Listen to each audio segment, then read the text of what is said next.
नमस्कार. फेसबुक या ऑनलाईन मंचावरती इथं जमलेल्या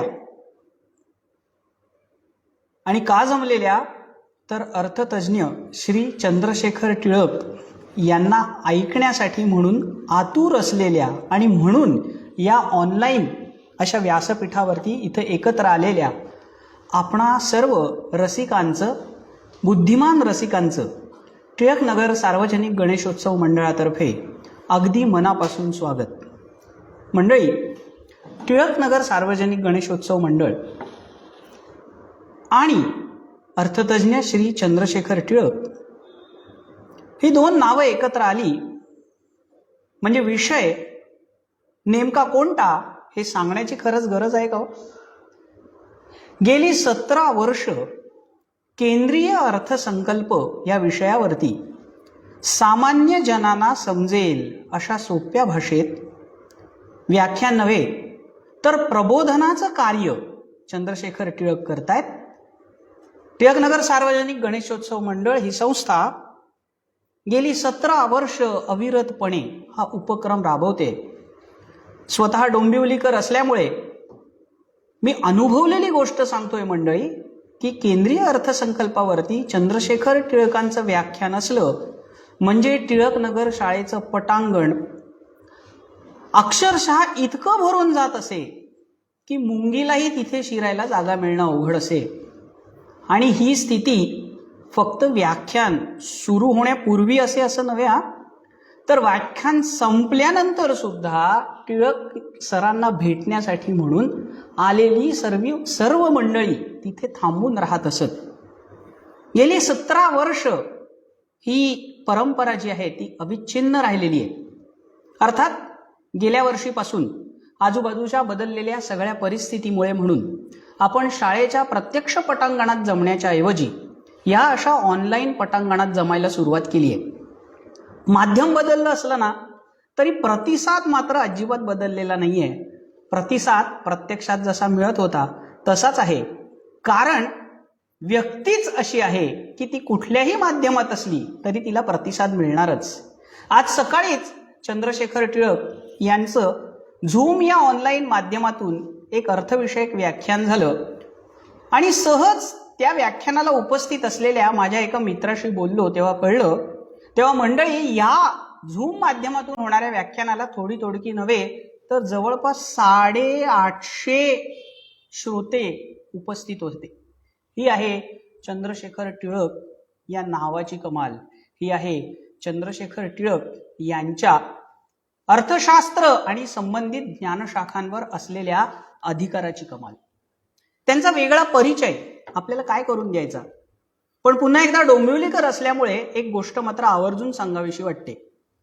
अर्थसंकल्प या विषयावरती चंद्रशेखर टिळक यांनी पहिलं व्याख्यान दिलं होतं ते 1988 साली. हे व्याख्यान आयोजित करणारी संस्था होती डोंबिवली ग्राहक संघ, अर्थात डोंबिवलीची संस्था. डोंबिवलीच्या आंबेडकर सभागृहात हे व्याख्यान झालं होतं. खरं तर सुरुवातीला टिळक सरांना बोलण्यासाठी म्हणून केवळ 5 मिनिटाचाच वेळ मिळाला होता.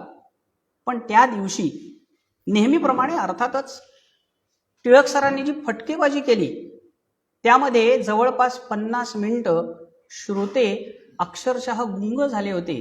आणि तेव्हापासून टिळक सरांची ही फटकेबाजी सुरू आहे. त्याचं हे 35वं वर्ष आहे. मंडळी, 35 वर्ष, 12 वर्ष झाली म्हणजे एक तप झालं असं म्हणतात.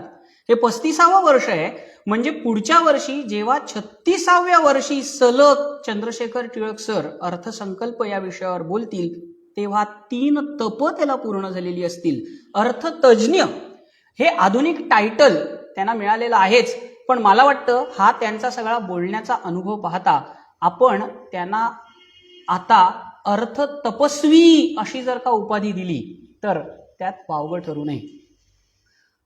आज याचंच निमित्त साधून टिळकनगर सार्वजनिक गणेशोत्सव मंडळातर्फे आपण टिळक सरांना एक सन्मानपत्र देणार आहोत.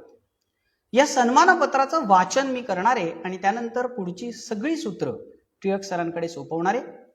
सन्मानपत्र लिहिलंय तेच डोंबिवलीच्या अनेक तरुण पिढ्या ज्यांनी घडवल्या ते लोकसत्ताचे भूतपूर्व निवासी संपादक श्री सुधीर जोगळेकर. निळकंठ खाडीलकर हे जसे अग्रलेखांचे बादशाह होते ना मंडळी, तसे सुधीर जोगळेकर हे मानपत्रांचे बादशाह आहेत. आणि मुद्दाम उल्लेख करायची गोष्ट अशी की श्री चंद्रशेखर टिळक यांच्यासाठी म्हणून जोगळेकर सरांनी लिहिलेलं हे काही पहिलं मानपत्र नव्हे, तर यापूर्वी सुधीर जोगळेकर यांनी वेगवेगळ्या संस्थांच्या माध्यमातून चंद्रशेखर टिळक यांच्यासाठी 5 मानपत्र लिहिलेली आहेत.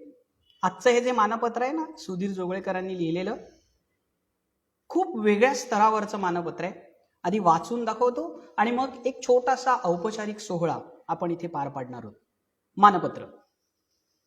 आदरणीय श्री चंद्रशेखर टिळक, भाषणांच्या विक्रमी टप्प्यासाठी समस्त डोंबिवलीकरांतर्फे हार्दिक अभिनंदन.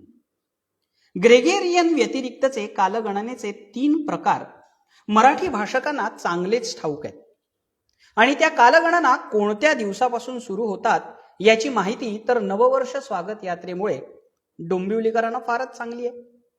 नववर्ष स्वागत यात्रा सुरू झाली ती युगाब्द 5001 मध्ये. या युगाब्दाशिवाय शालिवाहन शक आणि विक्रम संवत या आणखी 2 कालगणना. आजचं शक संवत्सर 1944 आणि आजचं विक्रम संवत्सर 2079. त्यामुळे शक आणि विक्रम संवत्सरांमधलं अंतर आहे ते 135 वर्षांचं. आता या 135व्या वर्षाचा संदर्भ आठवला तो एका 35व्या विक्रमी वर्षामुळे. हे 35वं वर्ष शेखरजी आपल्या अर्थविषयक भाषणांच्या विक्रमी टप्प्याचं वर्ष आहे. आपली भाषणांची आवड जोपासली गेली ती महाविद्यालयीन जीवनापासून. त्यावर कळस चढवला तो निगो पंडितराव आणि रानडे वक्तृत्व स्पर्धांनी. महाविद्यालयीन जीवन पूर्ण झाल्यानंतर आपलं व्यावसायिक कार्यक्षेत्र बनलं ते शेअर मार्केट विषयीचं. शेअर मार्केटमधली उलाढाल, शेअर मार्केटमधले घोटाळे, अर्थसंकल्पातून शेअर मार्केटला मिळणारी ऊर्जा आणि शेअर मार्केटला दिले जाणारे धक्के हे आपल्या अभ्यासाचे विषय बनले. केवळ अभ्यासाचे नव्हे तर वक्तृत्वाचे आणि लोकप्रबोधनाचे विषय झाले. त्यामुळे शेअर मार्केट केवळ विश्लेषणापुरतं सीमित न ठेवता आणि हो हा विषय सुद्धा केवळ वक्तृत्वापुरता सीमित न ठेवता आपण वळलात ते अर्थसंकल्प विषयक विश्लेषणाकडे. ते वर्ष होतं 90च्या दशकातलं. नेमकं सांगायचं झालं तर 1988 हे ते वर्ष. तो काळ होता सुप्रसिद्ध कायदेतज्ञ नानी पालखीवाला यांच्या गाजत असलेल्या अर्थसंकल्पीय भाषणांचा. त्या भाषणांची सुरुवात झाली होती 60च्या दशकात ग्रीन हॉटेलच्या एका छोटेखानी सभागृहापासून.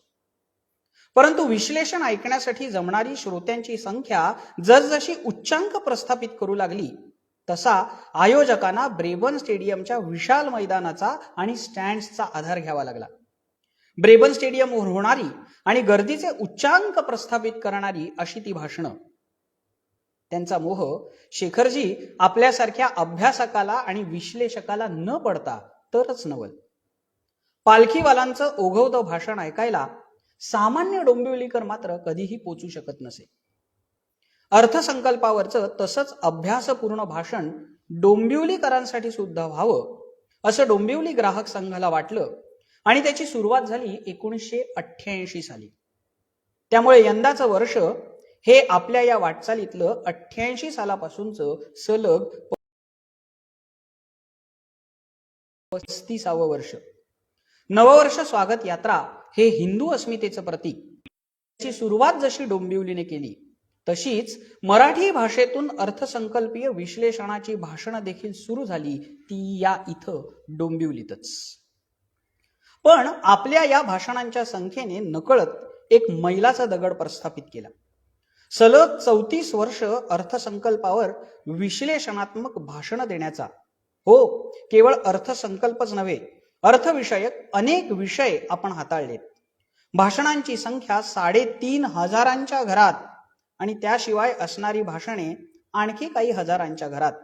4500 भाषणांचा हा टप्पा म्हणजे वक्तृत्वाच्या क्षेत्रातला एक नवीन शकच नव्हे काय? आणि म्हणूनच तो एक विक्रम सुस्थापित करणारा असा विषय आहे. शेखरजी, आपण अर्थसंकल्पीय विश्लेषणाला सुरुवात केली ती मराठीतून, आणि मग इंग्रजी, हिंदी, उर्दू आणि क्वचित गुजरातीमधून सुद्धा आपण भाषणं दिलीत. आपण गावागावात बोललात, आकाशवाणीवर बोललात आणि वृत्तवाहिन्यांवर सुद्धा बोललात. अर्थसंकल्पावर बोलताना आपण अर्थकारण, गुंतवणूक, त्यामागचं राजकारण, समाजकारण यांच्या समुचित उल्लेखानं बोचऱ्या तरीही नर्मविनोदी अशा शैलीत लोकशिक्षण करत आलात. आपल्या भाषणांच्या प्रेमात अनेक रथी महारथी पडले. अर्थसंकल्पीय विश्लेषण हे कधीच आपल्या कार्यालयीन कामकाजाचा भाग नव्हतं आणि आपल्या चरितार्थाचं साधन तर नव्हतं. आपण भाषणं ऐकायला जमणाऱ्या मंडळीत आर्थिक विषयाचे अभ्यासक विद्यार्थी आपली भाषणं ऐकायला मुद्दाम येत असत.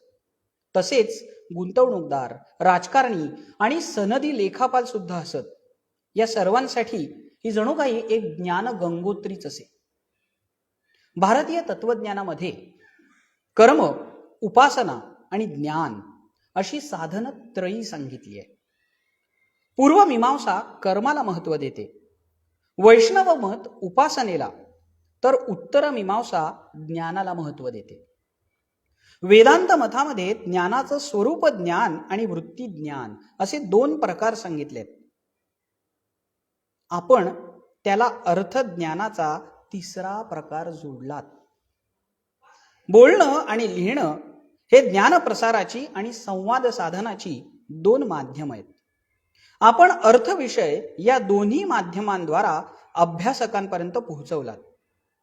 आपण आपल्या नर्मविनोदी वक्तृत्व शैलीने अर्थसंकल्पासारखे विषय सोपे केलेत, गुंतवणूक साक्षरता वाढवलीत, आर्थिक घोटाळ्यातली धोक्याची वळणं सुद्धा दाखवून दिलीत. आपल्या या अभिमानास्पद अशा प्रबोधन पर्वाला टिळकनगर सार्वजनिक गणेशोत्सव मंडळाच्या शुभेच्छा आणि प्रणाम. खरोखरच मंडळी, श्री चंद्रशेखर टिळक यांनी हे जे महान असं कार्य केलंय त्याला खरोखरच आपण सर्वांनी मनापासून प्रणाम करायला हवा. मी टिळकनगर सार्वजनिक गणेशोत्सव मंडळाचे वर्तमान अध्यक्ष श्री सुशील कुलकर्णी यांना अशी विनंती करतो, माफ करा, श्री सुशील भावे यांना अशी विनंती करतो की टिळक सरांचा आपण हे सन्मानपत्र देऊन खऱ्या अर्थाने सन्मान करावा.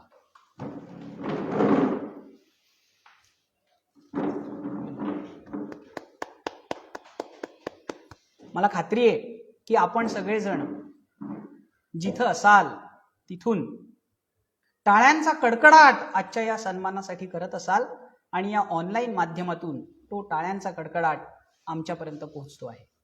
टिळक सर, आमच्या विनंतीला मान देऊन आज तुम्ही दरवर्षीप्रमाणे इथे आलात, यासाठी खूप मनापासून तुमचे आभार.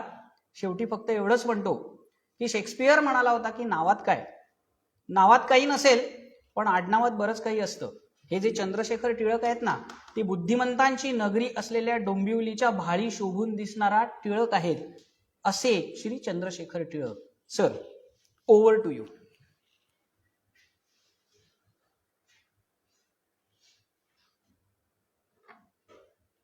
गेल्या 16 वर्षांच्या इतिहासाप्रमाणे माझ्या आजच्या या कार्यक्रमाचे आयोजक असलेली संस्था टिळकनगर सार्वजनिक गणेशोत्सव मंडळ, त्याचे सर्व पदाधिकारी, कार्यकर्ते आणि ऑनलाईन पद्धतीच्या माध्यमातून या कार्यक्रमाला किंवा कार्यक्रमात सहभागी झालेले सर्व अर्थसंकल्पप्रेमी श्रोते हो, आत्ता जो माझा सन्मानपत्र देऊन सत्कार केला गेला त्या सन्मानपत्राचे लेखक सुधीरजी जोगळेकर जे या कार्यक्रमात अमेरिकेतनं सहभागी झालेत आणि त्यांच्या समवेत इतर अनेक जण अनेक ठिकाणाहून सहभागी झालेत. सुरुवातीलाच असं स्पष्ट करतो की या सन्मानपत्रात वापरलेले शब्दप्रयोग ही माझी अचिव्हमेंट किंवा प्राप्ती आहे असं न समजता येणाऱ्या काळामध्ये ते माझ्याकडनं अपेक्षा आहे त्याचं मला पूर्ण भान आहे आणि ते पूर्ण करण्याचा माझ्या परीनं नक्की प्रयत्न करीन. ज्या वेळेला 1988 साली अर्थसंकल्प ह्या विषयावरती बोलायला सुरुवात केली त्यावेळेला माझ्या स्वप्नातही आलं नव्हतं, इतरांच्या तर सोडा, माझ्या स्वतःच्याही स्वप्नातही आलं नव्हतं की कधी एकेकाळी या विषयावरती नानी पालखीवालांच्या 35 वर्षांची बरोबरी माझ्याकडून होईल. कोणत्याही परिस्थितीत आणि कोणत्याही प्रकारे माझी स्वतःची तुलना मी नानी पालखीवालांशी करू इच्छित नाही. अशा पार्श्वभूमीवरती जेव्हा आपल्यापेक्षा भौगोलिकदृष्ट्या किंवा आर्थिकदृष्ट्या अत्यंत लहान मोठ्या आकाराचे जरी असले तरी या सगळ्यांवरती मात करून जेव्हा जगातला एकमेव देश सकारात्मक वाढ करतो, अशा सकारात्मक पार्श्वभूमीवरती एकीकडे हा येणारा अर्थसंकल्प एका वेगळ्या अर्थानं आपण गेल्या 21 महिन्यात उचललेल्या आर्थिक पावलांची पोचपावती देणारा होता. त्यामुळे जगापेक्षा वेगळा, हटके असं अर्थकारण अवलंबणारा देश या परिस्थितीमध्ये, जो फार पूर्वी नव्हे तर अगदी अलीकडच्या आर्थिक वर्तमानामध्ये सुद्धा जागतिक अर्थव्यवस्थेचा केंद्रबिंदू होणं सोडून द्या, त्याच्या परिघाच्याही आसपास नव्हता, तो जेव्हा जागतिक अर्थकारणाच्या त्रिज्येमध्ये येतो त्यावेळेला त्याचा विचार करावा लागतो. आणि अशा पार्श्वभूमीवरती एकंदरीतच विपरीत परिस्थिती असली तरी सक्षम आर्थिक परिस्थितीला जेव्हा तो सामोरा जात असतो, त्या पार्श्वभूमीवरती या अर्थसंकल्पाचं मूल्यमापन करावं लागतं. आणि ते करत असताना लक्षात येणारी सगळ्यात महत्वाची गोष्ट अशी आहे की या काळामध्ये वर्क फ्रॉम होम सारख्या संकल्पनेमुळे एकंदरीतच डिजिटल ट्रान्झॅक्शन्सचं जे महत्व वाढलं, त्या डिजिटल ट्रान्झॅक्शन्सवरती पूर्णपणानं डेमोग्राफिक डिव्हिडंडची आजपर्यंत चर्चा करणारी माझी राष्ट्रीय अर्थव्यवस्था डेमोग्राफिक डिव्हिडंडला अनुसरून डिजिटायझेशनच्या युगामध्ये जाईल, अशा पद्धतीची व्ही फॉर व्हिक्ट्री अशी खूण करणारा असा हा अर्थसंकल्प आहे.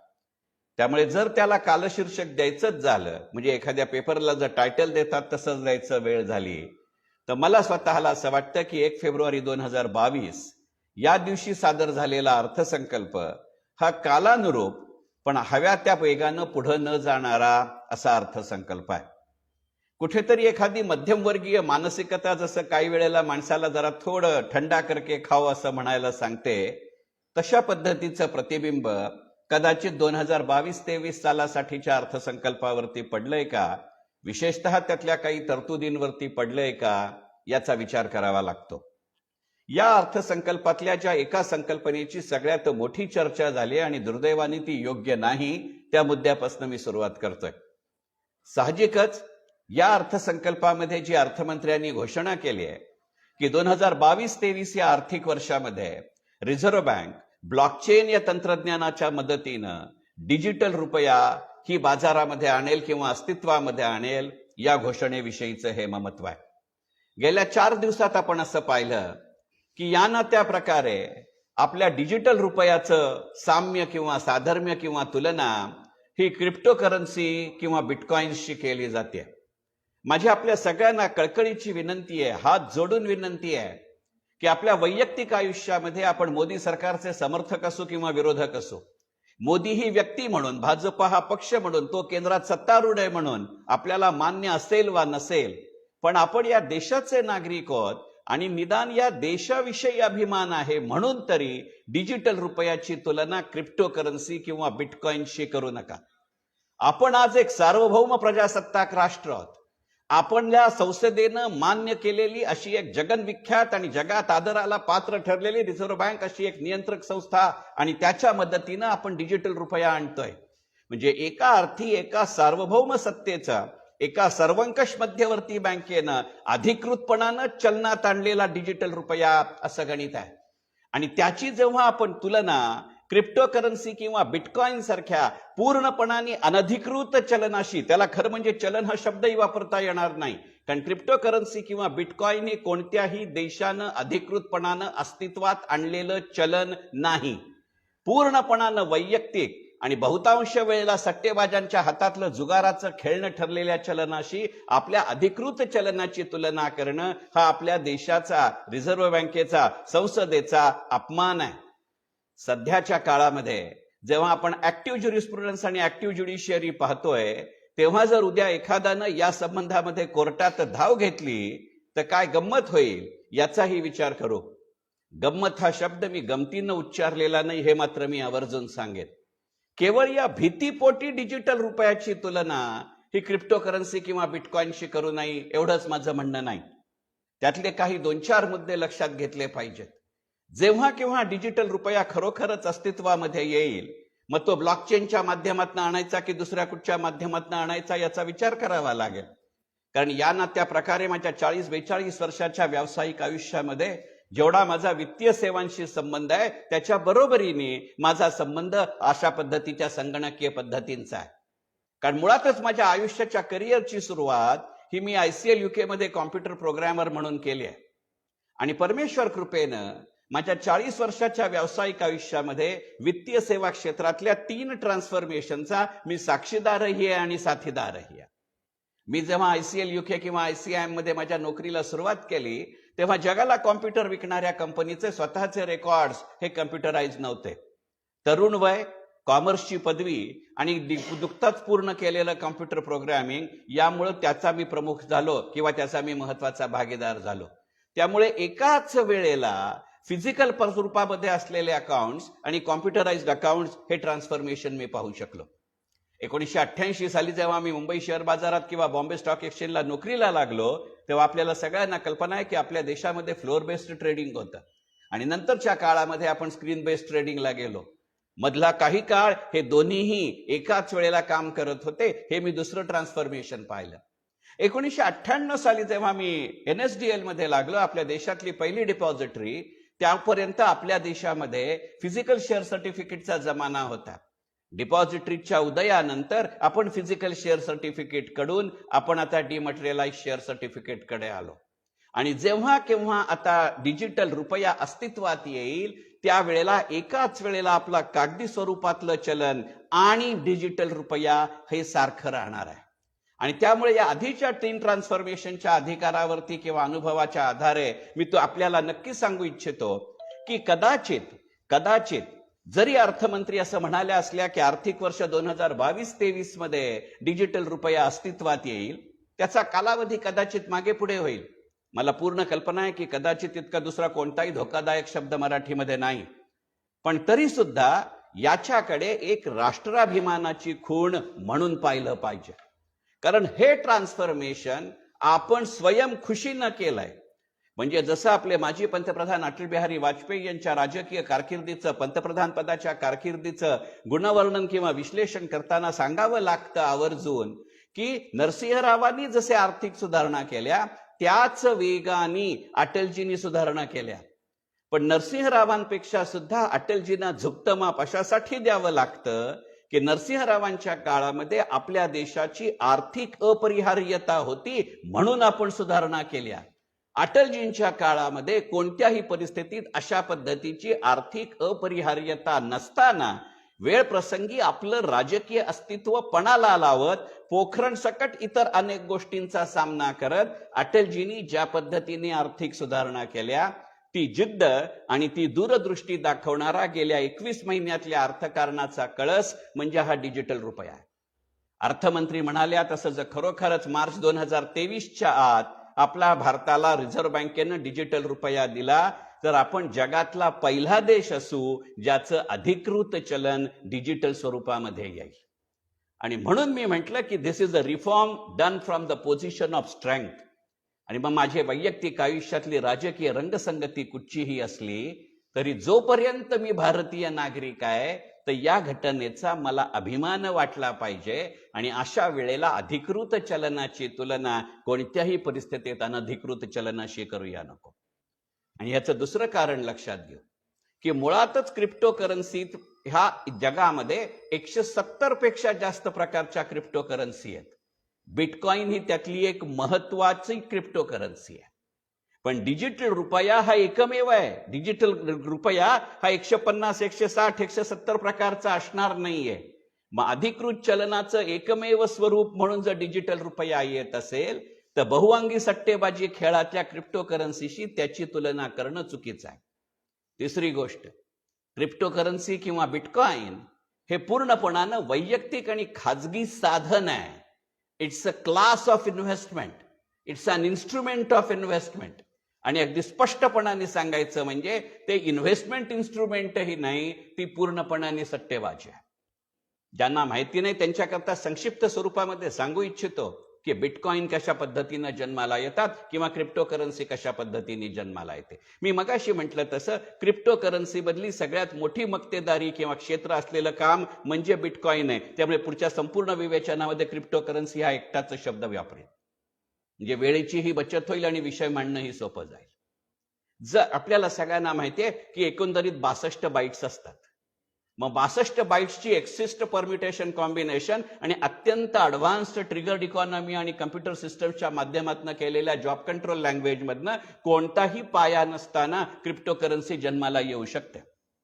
समजा आयोजकांच्या संस्थेचे अध्यक्ष सुशील भावे यांचा माझ्यावर विश्वास असला आणि मी त्यांना कन्व्हिन्स करू शकलो तर मी सुशील भाव्यांना असं सांगू शकतो की चिंता करू नकोस, मला वित्तीय सेवांचा अनुभव आहे, मला कम्प्युटर्सचा अनुभव आहे, मी एक अत्यंत चांगलं सॉफ्टवेअर JCLच्या माध्यमातून निर्माण करतो, त्यातनं एक काहीतरी मी टोकन निर्माण करतो, प्रत्यक्षात मी प्रिंट करतच नाही, एवढंच ते डिजिटल आहे आणि एवढंच डिजिटल रुपया आणि क्रिप्टो करन्सीमध्ये साम्य.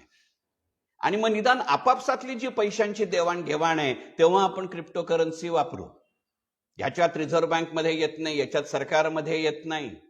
मग मी आणि सुशील भावे जर माझ्या ओळखीच्या माणसांना कन्व्हिन्स करू शकलो की दोघांच्या ऐवजी आता 20 जणांमध्ये अशा पद्धतीचा व्यवहार करू, यातनं शेअर बाजारामध्ये जशी एखाद्या शेअर्सचे बाजारभाव ठरतात, बहुतांश वेळेला त्याच्या अंडरलाईन परफॉर्मन्सशी त्याचा संबंध नसतो, अशा पद्धतीनं क्रिप्टो करन्सीचे भाव ठरतात. रुपयाचे भाव तशा पद्धतीने ठरत नाहीत, डिजिटल रुपयाचे ठरणार नाहीत.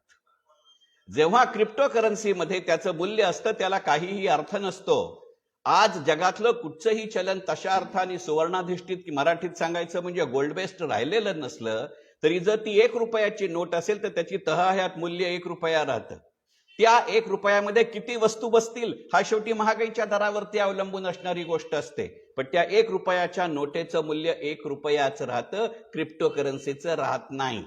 आणि या मुद्द्यांवरती विचार करत असताना डिजिटल रुपयाची तुलना क्रिप्टो करन्सीशी करणं परवडणारं नाही. केवळ इतकंच डिजिटल रुपयाचं महत्व आहे अशातला भाग नाही.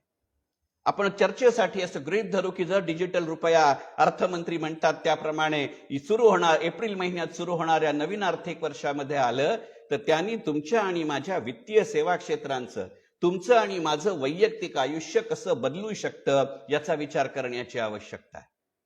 आणि खरं सांगायचं म्हणजे सेवा क्षेत्राचं, सर्व्हिस सेक्टरचं आपल्या अर्थव्यवस्थेमध्ये असलेलं प्राबल्य जर लक्षात घेतलं तर डिजिटल रुपया हे पूर्णपणाने नवीन आयाम देणारी घोषणा होऊ शकते.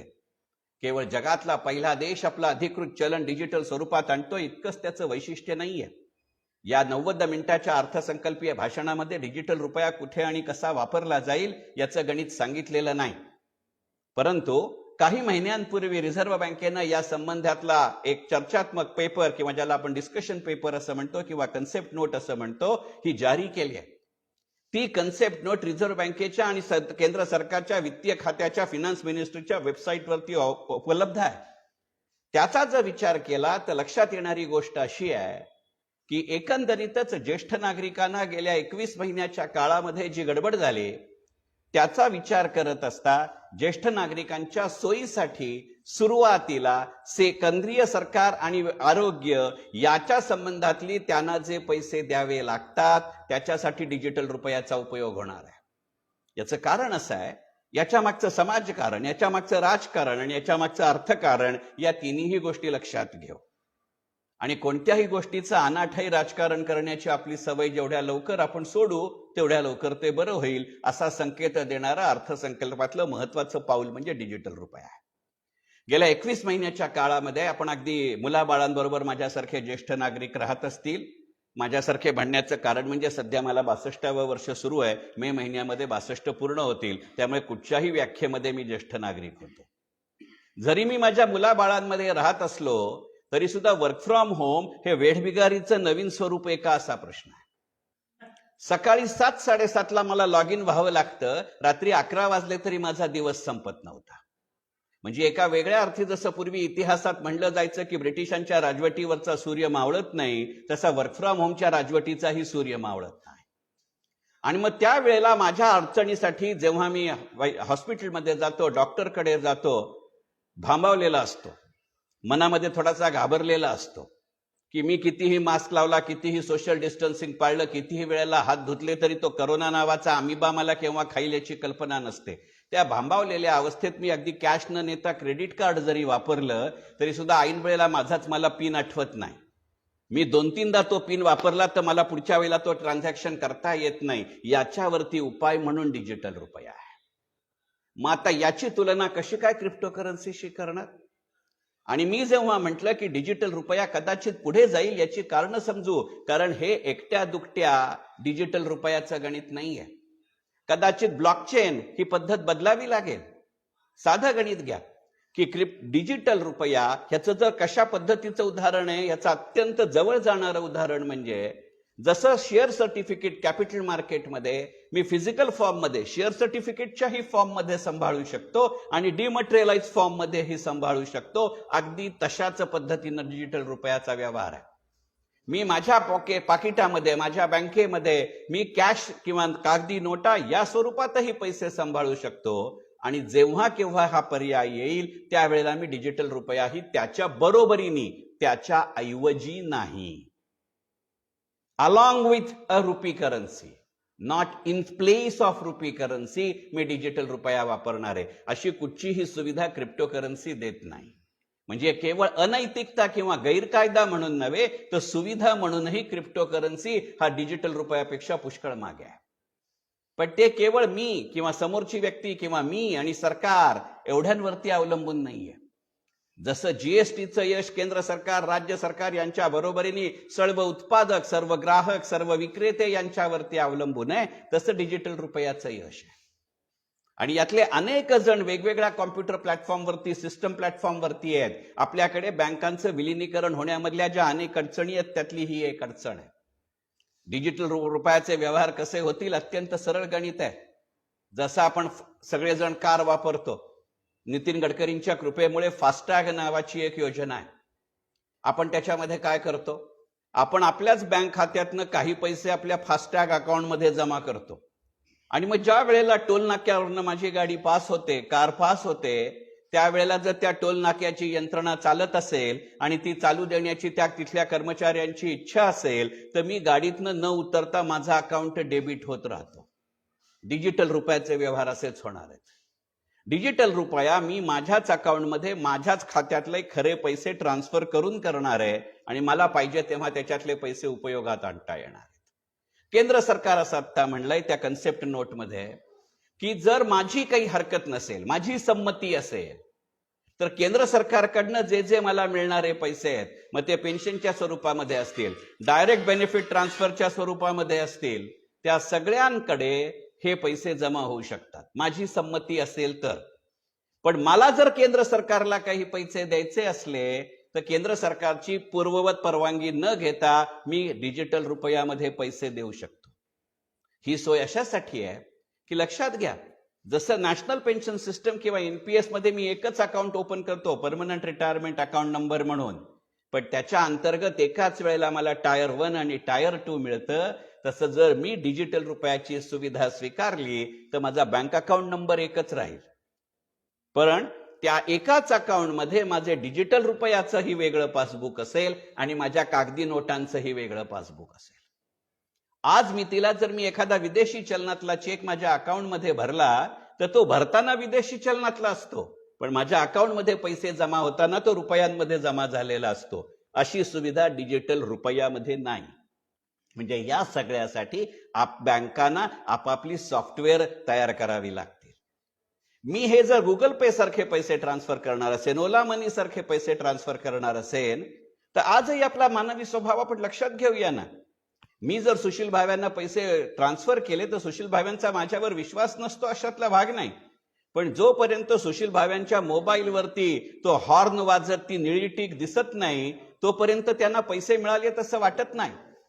आणि तरीही ते मला असं सांगतात की ट्रान्झॅक्शन हिस्ट्रीच्या माध्यमातून तुम्ही मला फोटो दाखव. म्हणजे त्याचं सॉफ्टवेअर तयार करणार आलं, ते प्ले स्टोअर सारख्या प्लॅटफॉर्मवरती उपलब्ध करून देणं आलं म्हणजे तुमच्या माझ्यासारख्या सर्वसामान्य नागरिकांपासून सरकारपर्यंतच्या सर्व मध्यस्थांना याचं हार्डवेअर, याचं सॉफ्टवेअर आणि याचं नेटवर्क तयार करायला पुरेसा वेळ द्यावा लागेल. म्हणून डिजिटल रुपयाची गणितं मागे पुढे होतील का याचा विचार करू. काय वाटेल त्या कल्पना आहेत डिजिटल रुपयाच्या माध्यमात. एकाने तुम्ही पाहिलं असाल, त्या चॅनलचं नाव घेणं योग्य नाही होणार, सभ्यतेच्या संकेतात ते बसत नाही. चर्चा करताना असं म्हणले, परमेश्वर कृपेनं मी त्या पॅनलवरती नव्हतो ना, तर काय झालं असतं मला माहिती नाही. संसदेत होत नाही एवढा गदारोळ कदाचित झाला असता. त्या पॅनल डिस्कशनमध्ये असं म्हणलं गेलं की डिजिटल रुपया येणं हे डिमॉनिटायझेशन परत येऊ शकतं याची नांदी आहे. काय गंमत आहे. डिमॉनिटायझेशनची आपल्या देशातली जी संकल्पना आहे की जी अर्थक्रांतीच्या चळवळीतनं घेतली असं समजलं जातं, त्या डिमॉनिटायझेशनचा अर्थ असा आहे की उच्च दर्जाच्या उच्च मूल्याच्या नोटा सर्क्युलेशनच्या बाहेर जाणं, वापराच्या बाहेर जाणं. म्हणून आपण काही वर्षांपूर्वी जेव्हा डिमॉनिटायझेशन केलं तेव्हा 500 रुपये आणि 1000 रुपयाच्या नोटा रद्द केल्या. अर्थात टिपिकल मोदी शैलीमध्ये एकीकडे 500 आणि 1000 रुपयाच्या नोटा रद्द केल्या आणि त्याच उपक्रमामध्ये 2000 रुपयाची नवीन नोट अस्तित्वात आणली. याला कितपत डिमॉनिटायझेशन म्हणतात त्याच्यावरती वाद नाही, वादंग होऊ शकतो. पण मुळामध्ये डिमॉनिटायझेशन करायला कागदी नोट अस्तित्वात असावी लागते. डिजिटल रुपयामध्ये कागदी नोटच अस्तित्वात नाहीये. तुमच्याकडे विशिष्ट रक्कम जमा होणार आहे, तुम्ही त्याच्यात कोणती नोट भरली असा उल्लेख नाहीये. हे साधं गणित आहे. मी जेव्हा बँकेमध्ये 5000 रुपये भरतो तेव्हा जर मी कॅशमध्ये भरत असेल तर मी पेन स्लिपमध्ये लिहिताना फक्त लिहितो त्याच्यात 50च्या किती नोटा आहेत, 100च्या किती नोटा आहेत, 2000च्या किती नोटा आहेत. पण बँक माझ्या अकाउंटमध्ये 5000 रुपये जमा करताना असं नाही म्हणत 50,000 इतके, 50च्या इतक्या होत्या, 100च्या इतक्या होत्या, 200च्या इतक्या होता. म्हणजे मुळातच तिथे जमा होताना अगदी कागदी नोटेचंही अस्तित्व नव्हतं. आता डिजिटल रुपयामध्ये कागदी नोटच अस्तित्वात नाही, तर ही डिमॉनिटायझेशनची कशी काय चर्चा होऊ शकते. डिजिटल रुपयाबद्दल दुसरं असं म्हणलं की यातनं काळ्या पैशाला आळा बसेल का. मला कल्पना करा की काळा पैसा आणि भ्रष्टाचार यांचं जवळचं नातं आहे. ज्याला पैसे घ्यायचे त्याला कुठच्या डिनॉमिनेशनमध्ये किंवा कुठच्या फॉर्ममध्ये पैसे आले याच्याशी घेणं देणं आहे की पैसे देण्याशी घेणं देणं आहे. जो पैसे मागतोय तो मला अमुक लाख रुपये दे म्हणतो, तो अमुक डिनॉमिनेशनमध्ये दे म्हणत नाही. त्यामुळे 101% डिजिटल रुपयातनं भ्रष्टाचार कमी होईल असल्या भ्रमकल्पनेत राहायचं कारण नाही. तिसरा डिजिटल रुपयावरचा एक मोठा आक्षेप, आणि तो काही प्रमाणामध्ये खरा आहे, की ही संपूर्ण यंत्रणा ही कम्प्युटर ड्रिव्हन असल्यामुळे, सिस्टम ड्रिव्हन असल्यामुळे त्याच्यामध्ये हॅकिंग होऊ शकतं का. आणि या प्रश्नाचं स्पष्ट उत्तर हो असं आहे.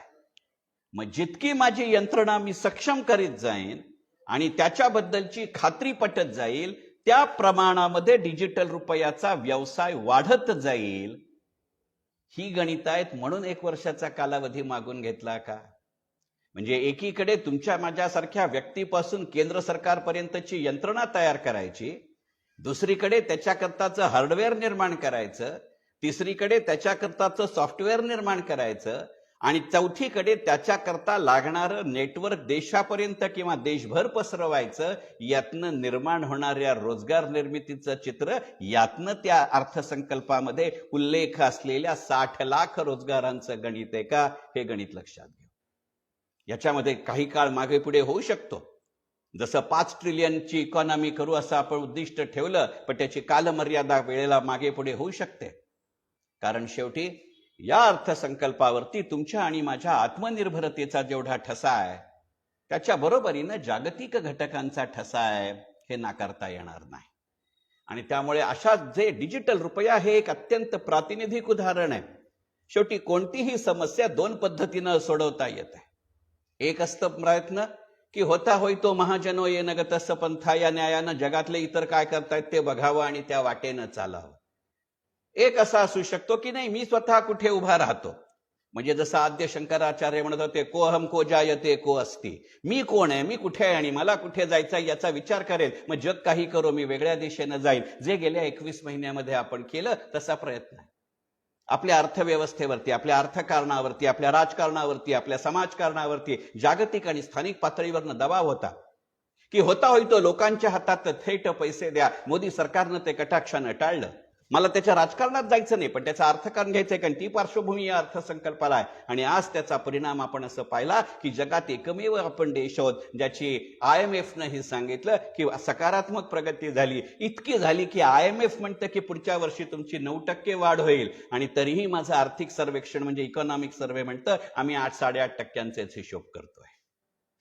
याची जी गणित आहेत ती लक्षात घेऊ, कारण हे घटक मोदींच्या जागी तुम्ही आणि मी पंतप्रधान असतो किंवा मोदींच्या वेगळ्या बाजूला, सभापतींच्या वेगळ्या बाजूला जे काही माणसं बसली आहेत, कोणाचंही नाव घ्यायची गरज नाही, ते जरी आले तरी हे घटक आपल्या हातात नाहीत. कल्पना करा ना, आपल्याकडे पुढच्या वर्षी किती पाऊस पडेल सांगू शकता? किंवा अवेळी पाऊस पडणार नाही याची खात्री देऊ शकता? 2021 हे वर्ष केवळ करोनाचं नव्हतं. 2021 हे वर्ष असं आहे ज्यातल्या प्रत्येक महिन्यात आपल्याकडे एक ना एक दिवस तरी पाऊस पडलाय. माझे 2 माजी सहकारी ऑफिसमधनं सबॅटिकल घेऊन इंग्लंडला शिकायला जात होते. मी गमतीने त्यांना असं म्हणलं जे मला जाता आलं नाही म्हणून त्यांनी जाऊ नये असा विघ्न संतोषीपणा नव्हता. माझ्या मुलांच्या वयाची आहेत ते. मी त्यांना म्हणलं, अरे इथनं उठून कशाला इंग्लंडला जातोयस? तिथे जसा तुला वर्षभर पाऊस लागतो ती सोय आम्ही आता भारतातच केली आहे, आणि फॉरेन युनिव्हर्सिटी भारतीय विद्यापीठांशी सहकार्याचे करार मदार करून बसली आहेत. त्यामुळे ते माझ्या हातात नाही. तिसरी एक गोष्ट लक्षात घ्यावी लागते की आपल्या देशाच्या अर्थव्यवस्थेसाठी पेट्रोल नावाची एक भन्नाट वस्तू आहे. त्याच्यामध्ये 2 पद्धतीचे खर्च असतात, कॉस्ट ऑफ ॲक्विजिशन आणि कॉस्ट ऑफ ट्रान्सपोर्ट. आपण असं गृहीत धरलंय की पुढच्या वर्षभरामध्ये $70-75 पर बॅरल अशा पद्धतीनं त्याचा भाव राहील, परंतु ते तसं राहीलच याची खात्री नाही. आणि ज्या वेळेला मी आखाती देशातनं आयात करत राहतो तेल, त्यावेळेला असं लक्षात येतं की ज्या क्षणी अफगाणिस्तानचा ताबा तालिबाननं घेतला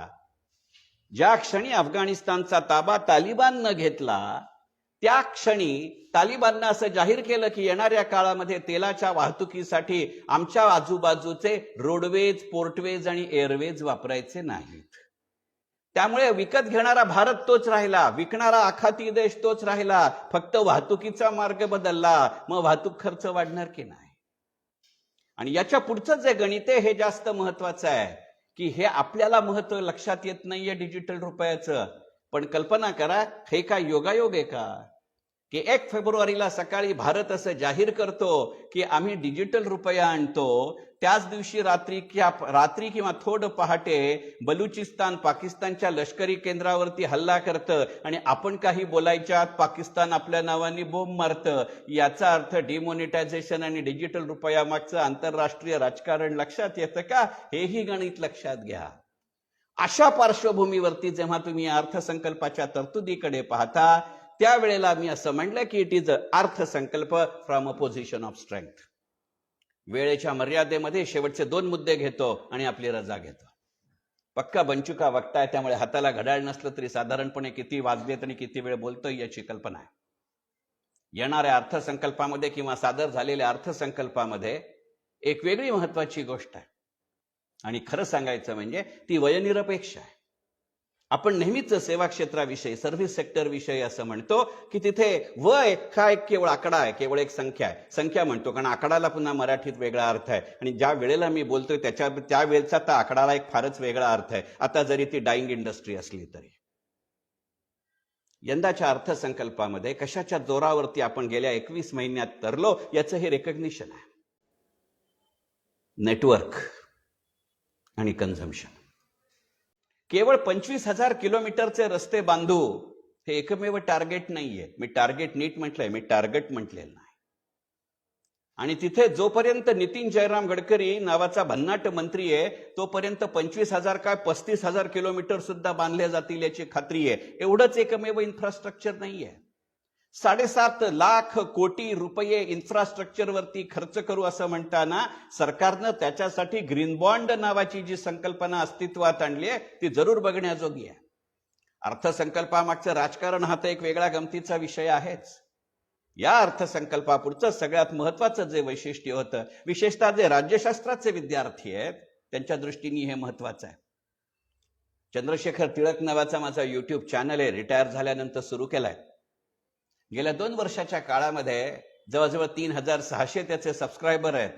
250हून जास्त व्हिडिओज त्याच्यावरती मी लोड केले आहेत आणि 2.5 लाखाहून जास्त त्याच्यात व्ह्यूज आलेत. जानेवारी महिन्याच्या शेवटच्या अखेरीच्या काळामध्ये मी बजेट आणि त्याच्या पार्श्वभूमीवरती काही व्हिडिओ लोड केले होते आणि त्याच्यात मी असं म्हणलं होतं की वर्क फ्रॉम होमचा सकारात्मक परिणाम यंदाच्या अर्थसंकल्पावरती दिसेल. लोकांना राग आला की वर्क फ्रॉम होमचा सकारात्मक परिणाम काय आहे. वर्क फ्रॉम होमनी केवळ आपल्या ऑफिसच्या कामाची जागा बदलली असं नाही, आपल्या उत्पन्नाचं स्वरूप, प्रमाण आणि सातत्य बदललंय. आपल्या उपभोगाची जागा बदलली आहे. आणि त्यामुळे साधं गणित पाहूया ना, की जर नेटवर्कचा विचार करायचा झाला तर नेटवर्क पूर्वी वापरलं जात नव्हतं अशातला भाग नाही, पण बहुतांश वेळेला ते कॉर्पोरेट आणि कमर्शियल एरियामध्ये वापरलं जात होतं. आता जेव्हा वर्क फ्रॉम होमचा जमाना आहे, तुमच्याकडे कितीही मोठी जागा असली तरी सुद्धा एका खोलीतनं नवरा वर्क फ्रॉम होम मध्ये आहे, दुसऱ्या खोलीतनं त्याची बायको वर्क फ्रॉम होम मध्ये आहे. घरामध्ये जर 2 मुलं असतील तर ते वर्क फ्रॉम होम नसलं तरी वर्क फ्रॉम होम वेगळ्या पद्धतीने और स्कूल और कॉलेज फ्रॉम होम पद्धतीवर आहेत. आणि त्या घरामध्ये चंद्रशेखर टिळक सारखे वयाच्या 62व्या वर्षी वय झालेलं असून तरुण असलेले म्हातारे असतील तर ते स्वतःच्या घराच्या लिव्हिंग रूम मध्ये डॉक्टरच्या ओपीडी मध्ये बसल्यासारखे बसलेले आहेत. आणि ते जर घरी बसून ऑनलाईन सेशन घेत असतील तर वर्क फ्रॉम होमच्या आधी मला घरातल्या एका वायफाय कनेक्शनचा पूर्ण उपयोग कसा करायचा हा प्रश्न होता. आता 3 असले तरी ते कमी पडतायत. पण लक्षात घ्या, एका बिल्डिंगमध्ये 100 कनेक्शन देणं आणि 100 फ्लॅटमध्ये वेगवेगळी कनेक्शन देणं याचं लॉजिस्टिक वेगळं आहे की नाही.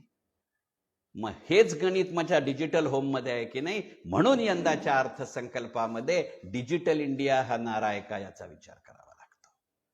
म्हणून मग कदाचित 75 digital banking in 75 district through public sector bank असा आहे का.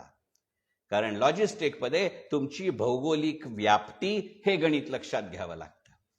माझ्या जानेवारी महिन्यातल्या शेवटच्या आठवड्यातल्या व्हिडिओमध्ये मी म्हटलंय तसं की एक महत्वाची घटना लक्षात घेऊ. हे माझ्या आत्ताच्या अर्थव्यवस्थेचं व्यवच्छेदक लक्षण आहे, ज्याला मराठीमध्ये ट्रेडमार्क म्हणतात. आजपर्यंत पब्लिक प्रायव्हेट पार्टनरशिपच्या अंतर्गत सरकारी कंपन्यांनी खाजगी कंपन्यांशी सहकार्याचे, तंत्रज्ञानाचे, जॉग्राफीचे करार मदार केलेत. अर्थसंकल्प यायच्या आधीच्या आठवड्यातच आमच्या देशातली खाजगी क्षेत्रातली अग्रगण्य बँक HDFC बँकेनं इंडियन पोस्टल पेमेंट बँक, जी 100% पोस्टाची सबसिडियरी आहे आणि पोस्ट जे केंद्र सरकारच्या 100% मालकीचं आहे, याच्याशी हातमिळवणी केली. हातमिळवणी नाही म्हणत, सहकार्य म्हणतो, कारण पुन्हा मराठीत हातमिळवणीला नकारात्मक अर्थ आहे. कारण HDFC बँकेच्याही असं लक्षात आलं की जवळ फक्त टेक्नॉलॉजी आहे तोपर्यंत प्रश्न नाही, पण जिथे जॉग्राफिकल किंवा भौगोलिक व्याप्ती हवी आहे, बाप जन्मात मी पोस्टाशी सहबरोबरी करू शकत नाही. कारण इंडियन पोस्टल पेमेंट बँकेच्या फक्त 200च शाखा आहेत, पण इंडियन पोस्टल पेमेंट बँक त्यांच्या सेवा या 200 शाखांच्या बरोबरीने 3.5 लाख ठिकाणी असलेल्या पोस्ट ऑफिसेसच्या माध्यमातून देते. आणि हे केवळ 200 किंवा 3.5 लाख असं गणित नाहीये. त्याच्या बरोबरीने पोस्टाने वर्षानुवर्ष कार्यरत ठेवलेले 18 लाख ग्रामीण डाकसेवक आहेत, ज्याला आपण हल्लीच्या परिभाषेमध्ये बँकिंग करस्पॉन्डंट असं म्हणतो. आता तुमच्या लक्षात येतं ही गणित काय आहेत. ह्या सगळ्यांचा उपयोग डिजिटल रुपयामध्ये करून घ्यायचा आहे. आणि इथं तुमची आणि माझी मानसिकता ही महत्वाची असते. आणि म्हणून तो शिक्षणाचा प्रकार आहे. अनुभवातनं सांगतो, तुम्ही आणि मी सर्वसामान्य सर्व भारतीय अगदी सोन्यामध्ये सुद्धा आपली पैशापेक्षा सुद्धा भावनेची गुंतवणूक जास्त असते. घरामध्ये सुद्धा आपली पैशापेक्षा भावनिक गुंतवणूक जास्त असते. तोच प्रकार आपल्या सगळ्या गोष्टींमध्ये आहे. अगदी साधं उदाहरण सांगतो आणि एवढ्या करता विवेचनाचा सुरुवातीला म्हणलं मी 3 ट्रान्सफॉर्मेशनचा साथीदार आणि साक्षीदार आहे. डिपॉझिटरीमध्ये लागलो, मगासच्या मानपत्रामध्ये उल्लेख आहे. अलीकडे मी फक्त मराठी, हिंदी आणि इंग्लिशमध्येच बोलतो, पण एका वेळावयामध्ये उर्दू आणि गुजरातीमध्ये सुद्धा बोलत होतो. तर असंच बोलण्याची हौस आणि कितीही रफ मीटिंग हँडल करायची सवय, त्यामुळे गुजरातमध्ये डिमटेरियलायझेशनच्या सुरुवातीच्या काळात गेलो होतो. तिथे एक ज्येष्ठ पारशी नागरिक होता, जो माझ्या पहिल्या नोकरीमध्ये माझा बॉस होता. आणि त्यावेळेला त्यानं असं सांगितलं की शेखर, मी तुला डिमटेरियलाइजला शेअर सर्टिफिकेट देईन, पण ते शेअर सर्टिफिकेट मला परत दे. मी म्हणलं, अरे ते शेअर सर्टिफिकेट डिफेस झालंय, ते घेऊन तुझा काय उपयोग आहे. तो म्हणला फक्त भांडवल वृद्धी म्हणजे कॅपिटल अप्रिसिएशन किंवा डिव्हिडंड ह्याच्यासाठी तर मी शेअर्स घेतोच, मी नाकारत नाही. पण म्हणला माझी भावनिक गुंतवणूक आहे, कारण त्या कागदी शेअर सर्टिफिकेटवरती JRD टाटांची सही आहे. त्यामुळे जेव्हा तुम्ही अशी नवीन संकल्पना बाजारामध्ये आणता, व्यवसायामध्ये आणता, व्यवहारामध्ये आणता, तेव्हा आधी तुम्हाला संकल्पना विकावी लागते, ज्याला सेलिंग ऑफ कन्सेप्ट असं म्हणतात. मग तुम्हाला सेलिंग ऑफ सिस्टम करावं लागतं, म्हणून मग हार्डवेअर, सॉफ्टवेअर आणि नेटवर्क लागतं. आणि मग तुम्हाला कमर्शियल प्रोडक्ट करावं लागतं. म्हणून यंदाच्या अर्थसंकल्पामध्ये 12 एज्युकेशनल चॅनल्स 100 चॅनलवरती नेलेत का याचा विचार करू. त्यातला शब्दप्रयोग लक्षात घ्या. इथे सुद्धा डिजिटल टीचर असा शब्द आहे. गेल्या वर्षीच्या अर्थसंकल्पामध्ये 1ली ते 12वीच्या साठी एज्युकेशनल चॅनलची घोषणा होती, पण फारसं काम झालं नाही. 12च झाले, 100 करायचे होते. आता ते 12चे 200 करून नवीन टार्गेट दिलं. त्यातला डिजिटल चॅप्टर हा शब्द लक्षात घ्या, कारण गेल्या 21 महिन्यात शिक्षणाच्या काय गमती जमती झालीत हे आपण पाहिलं. काही वेळेला अपरिहार्यता होती, मला कोणावरही टीका करायची नाही, पण आपण अनुभवातनं शहाणं होत सादर केलेला हा अर्थसंकल्प आहे. मी जर शिक्षक असेल तर मला काहीतरी विशिष्ट एज्युकेशनल क्वालिफिकेशन लागतं. मी कोणाला शिकवणारे त्याच्यानुसार ते बदलतं. पण मी जर डिजिटल टीचर असेल तर I am not a permanent employee of that institute. म्हणजे त्यांची फिक्स कॉस्ट ही ते कमी वाढत नाही आणि त्यांचं काम होऊन जातं. आज जर मी 12चे 100 चॅनल केले आणि यंदाच्या अर्थसंकल्पात म्हणलंय तसं 1ली ते 12वीचे सर्व विषय आणि राज्यघटनेनं सर्वमान्य केलेल्या सगळ्या भाषा, असं जर झालं तर या प्रत्येक विषयाचं स्टडी मटेरियल तयार करणं, ते मेंटेन करणं, ते ऑडिओ व्हिज्युअल स्वरूपामध्ये आणणं, त्याला एखाद्या स्लाइड्सची जोड देणं किंवा करिकेचर्सची जोड देणं, ते त्याच्यावरती लोड करणं आणि परीक्षेच्या बरोबरीने त्याचे क्वेश्चन बँकचे डेटा सेट निर्माण करणं, हे जर आउटसोर्सिंगच्या माध्यमातून मी काम करून घेतलं तर त्याला डिजिटल टीचर म्हणता येईल का? मग याचं पेमेंट सरकार देणार असल्यामुळे ते डिजिटल रुपयामध्ये देता येईल का? त्याची देवाणघेवाण साथ व्हावी आणि ती सुरळीत व्हावी म्हणून पब्लिक सेक्टर बँका 75 ठिकाणी सुरू करीन असं एका वर्षाचं मी उद्दिष्ट ठेवतो का? भाषणामध्ये हे विभक्त वाटणारे पैलू रांगोळीच्या ठिपक्यांसारखे असतात, पण अनुभवाच्या व्यवहारातनं त्याचं विश्लेषण करत जातो तेव्हा ते ठिपके मला जोडावे लागतात. त्याचा जर अर्थ समजला तर त्या रांगोळीत रंग भरला जातो, असं सांगणारा हा अर्थसंकल्प आहे. माझी राजकीय रंगसंगती कुठचीही असू द्या, शेवटी मी मुलुंड कॉलेजला शिकलो आणि मुंबई शेअर बाजारात नोकरी केली, त्यामुळे गुजराती मातृभाषा असल्यासारखी आता निदान समजते तरी वाचता आणि लिहिता नाही आली तरी. त्या गुजरातीमध्ये एक शब्दप्रयोग आहे, मनेशू मला काय. या दृष्टिकोनातनं जर अर्थसंकल्पाकडे पाहायचं असेल तर जरूर एका अर्थानं मी संघर्षशील अर्थव्यवस्थेमध्ये आहे, पण संघर्षशील अर्थव्यवस्थेमध्ये असलो तरी संधीचं किंवा संकटाचं संधीमध्ये रूपांतर करण्याची सक्षमता दाखवणारा, सजगपणा पण फारच सावधपणानं पावलं टाकणारा असा हा अर्थसंकल्प आहे असं म्हणता येईल का? कदाचित तो माझ्यासारखा असेल. जसं यावर्षी मी 35 वर्षाच्या अर्थसंकल्पीय विश्लेषणांच्या नानी पालखीवालांच्या विक्रमाची बरोबरी केली आणि त्यामुळे मी एका अर्थानं उंबरठ्यावर आहे. पुढच्या वर्षी मला ठरवायचंय 36 करायचं की 35वर थांबायचं. करोनानी कदाचित माझ्या अर्थव्यवस्थेला चांगल्या अर्थी उंबरठ्यावरती आणलं. उंबरठ्यावरचं बरं असतं, आतलंही दिसतं ना बाहेरचंही दिसतं.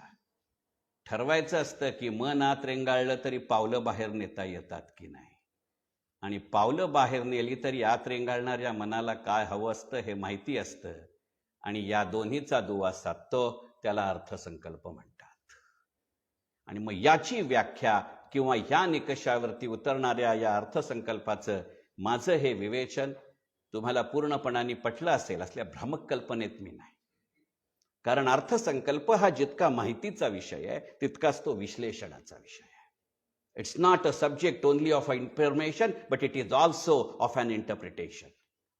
आणि त्यामुळे असं इन्फॉर्मेशन आणि इंटरप्रिटेशन निदान माझं म्हणणं पटत नाही असं जरी असलं तरी विचार करा अशी कळकळीची विनंती करत, आणि आजपर्यंत गेली 35 वर्ष ज्या अत्यंत उत्साहानं मला साथ दिलीत, प्रोत्साहन दिलेत, असेच तुमचे आशीर्वाद पुढचे काही वर्ष राहोत अशी तुमच्या चरणी आणि ईश्वराचरणी प्रार्थना करीत या 35व्या विक्रमी वर्षाची माझ्या अर्थसंकल्पीय विश्लेषणाची परिपूर्तता करतो.